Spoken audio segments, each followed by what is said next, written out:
15ই August বাঙালির সুখ দিবস এর জন্য গত বছর পর্যন্ত বাংলাদেশে তোমার সুপারস্টার শাকিব খানের 15ই আগস্টের পোস্ট নিয়ে সাংবাদিক ইলিয়াস হোসেনের তীব্র প্রতিক্রিয়া। 15ই আগস্ট জাতির শোক দিবস। এদিন বঙ্গবন্ধু শেখ মুজিবুর রহমানকে শ্রদ্ধা জানিয়ে একটি স্ট্যাটাস দেন সুপারস্টার শাকিব খান। তার অফিসিয়াল ফেসবুক পেজ থেকে প্রকাশিত হয় পোস্টটি, যেখানে লেখা ছিল শোকাবহ 15ই আগস্টে বিনম্র শ্রদ্ধা।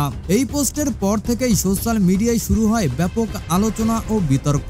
শাকিব খান সাধারণত রাজনৈতিক পোস্ট থেকে দূরে থাকেন, কিন্তু এবার একটি বিশেষ রাজনৈতিক দলের নাম ছাড়াই দেওয়া এই স্ট্যাটাস ঘিরে তৈরি হয় নানা প্রশ্ন।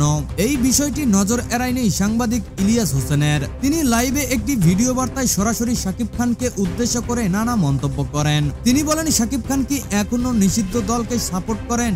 এখনো সময় আছে, ভাবুন আপনি কোথায় দাঁড়িয়ে আছেন। ইলিয়াস হোসেনের বক্তব্যের ভিডিও ফুটেজ ইতিমধ্যেই ভাইরাল। কেউ বলছেন শাকিব শুধুই শোক প্রকাশ করেছেন, যেখানে রাজনীতির কিছুই নেই। আবার কেউ বলছেন এটা একটা বড় বার্তা, সুপারস্টার এবার সরব হচ্ছেন ইতিহাসের পক্ষে।